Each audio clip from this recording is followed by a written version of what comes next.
Ladies and gentlemen, hello, it's Mike, otherwise known as Noob the Plan, and today we're going to be looking at a replay to start things off, probably the high point of my 20-win challenge experience.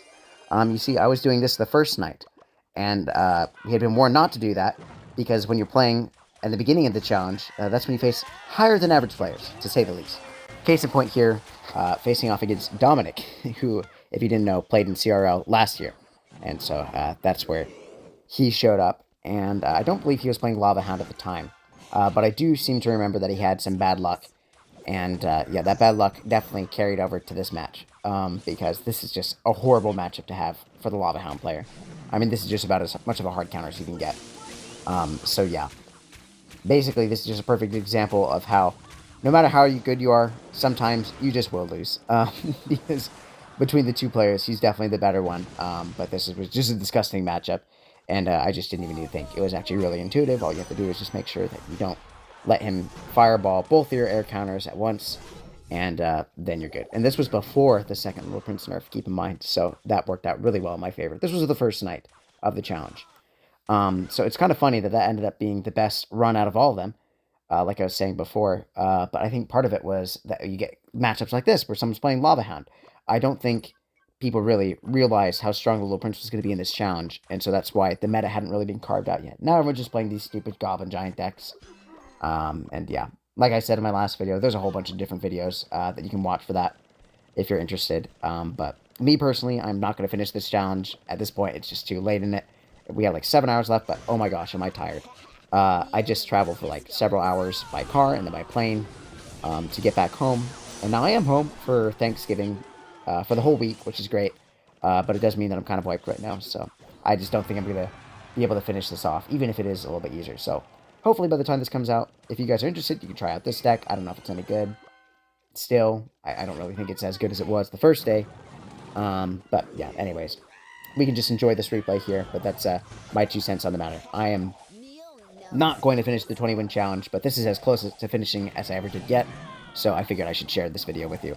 And then, yeah, I'm also going to just try to finish off the Barrels of Fun deck, or challenge, and also just demonstrate probably a live match in which we get something of a more fair matchup than what was happening here. Because this is just too easy. I just wanted to share it because it's cool that it was a high-ranked player that we beat. So, yeah, there you go. That was all there was to this one. 15 seconds left. I take the second tower because he gives up. But that's all there is to it. Really, no thought needed if you face up against a Lava Hound in this matchup. So we're going to go on to the next game. So here we are in a live battle this time. So hopefully we can get something of a more fair matchup that we can demonstrate how you're actually supposed to try this deck. How you're supposed to play this deck when you're trying, you know. Okay, we see a Musketeer in the back. So Lightning will likely give us some good value this game. We're going to Ram Rider and probably just Snowball here on whatever you place to counter it. Okay, yeah, that looks good on Barbarians. I don't think I played that in time. I should have just done a prediction. That would have been nice. I think I got damage there. It really doesn't matter, though. We're just going to go ahead and clean everything up here unless he defends that Musketeer. He does not. Okay, he plays Bowler. Okay, see, this is the perfect example of what I was talking about before, where I think the reason that I did so well in my first go of things, even though it was on the first day with stronger players, we hadn't figured out the meta yet. And now everyone has everything figured out, so I'm not going to place again. I'm probably not going to play against any Lava Hound players. We're going to go ahead and play Archers right here to kill that Electro Dragon. Even if it doesn't kill the Electro Dragon, it's still fine because it's evolved, which is stupid and overpowered. And because of that, I'm getting rewarded just for cycling them, even though I didn't actually do my job of killing the Electro Dragon. So, here, Lightning is a possibility, but I feel like I want to do a Bandit skip, which is where you jump a Bandit from a card which gets killed instantaneously to the tower and they're not ready for it. Okay, I timed my Barbarian wrong. If I dropped my Barbarian barrel a little earlier, then it would have got a hit on the Musketeer, stopped the Musketeer halfway down the river, to the river, and that would have meant that the Bandit would have jumped directly to the tower, if that makes any sense. It didn't quite work out. I'm going to Ram Rider. I have a Snowball, a few Barbs. No, he still has Bowler, that's right. Bowler actually works really well at countering the Little Prince, which I think is the main reason it's in the meta, but it also does quite a nice job of cleaning things up with the Ram Rider. And it looks like the Little Prince will actually kill the Bowler. Very nice. I could activate the ability. Yeah, there we go. I was wondering if he was going to play Barbarians. I was going to say I could have activated the ability, predicted Barbarians, and hopefully damaged them down, but no point in wasting the 3 elixir. If the prediction failed, then I would have just wasted 3 elixir, but now I can just comfortably play a Mega Knight. Look at that. I killed it, and as you saw, we got another cycle of the Archers down, getting to the more overpowered version of the card. And here we're going to see what he does. Oh, great. I was hoping he was going to do this. He plays Musketeer, and yeah, obviously he had to play a tank, so it's okay to just go ahead and Lightning, even without seeing the Giant. But that works out very well for us, because that Mega Knight should still pressure enough to get a hit on the tower. Yeah, look at that. He plays a Electro Dragon way too far back. I don't think he's planning on us damaging down that Giant as fast as we did. Okay, so he just cycles Barbarians over there, but that Mega Knight does get a hit. Perfect. Okay, so our little prince is going to die, but it really doesn't matter.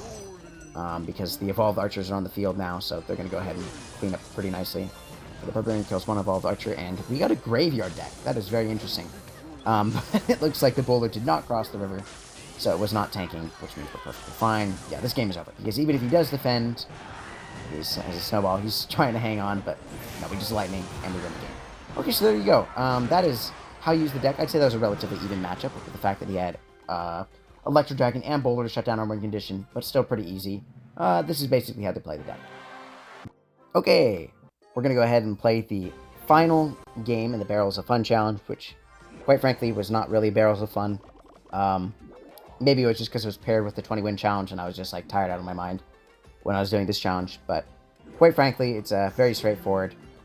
Okay, my Bandit is lagging. No, we're good, we're good. All right, drop the little Prince. I'm going to ignore those wall breakers and just get an elixir advantage. And, you know, that's really all that matters here. I don't think he got the advantage from killing the barrels, which means I just get to go ahead and go in here. And he shouldn't have enough elixir for that ability until it's too late. Yeah, there we go. So look at that. We've already taken back our damage advantage. And, man, I hovered the Snowball in the wrong place. Gosh dang it, yeah, I messed it up. If I had just held on to it for like 2 more seconds, then I would have killed the barrel and got the advantage, but it's fine. We're going to go ahead and ignore that little Prince. It shouldn't get too much damage over there on its own. Yeah, there we go. And so we counter the Hog instead. So he has, wait, both Hog Rider and Royal Hogs, which actually works out really well for us. He plays a Horrible Fisherman, so we're just going to go ahead and kill that. And hopefully we can get my Rage time right this time. There we go. Got that 4 elixir, and I actually didn't have room to collect that 4 elixir, so that was dumb on my part. We're just going to tank for the Flying Machine. Yeah, so everyone's playing the same stuff in this challenge, and no one's really good at it. I think because everyone's been focusing all their energy and effort into the 20-win challenge, obviously. So this Barrels of Fun challenge, I think, kind of got overshadowed there. It looks like we are going to take that tower, which means then we're going to take the little Prince and then that barrel, and this game is pretty much over. So yeah, that's all I have to say about that.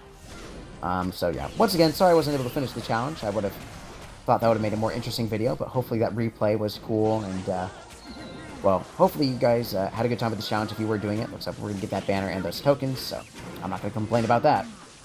But yeah, that's pretty much all I have for you guys tonight. We got more challenges coming in the future. I'm going to be trying out some decks you guys have been recommending, and that's about all I have for you tonight. So I hope you have a wonderful Thanksgiving, whatever you guys are planning on doing, and just a good week in general. So, good night.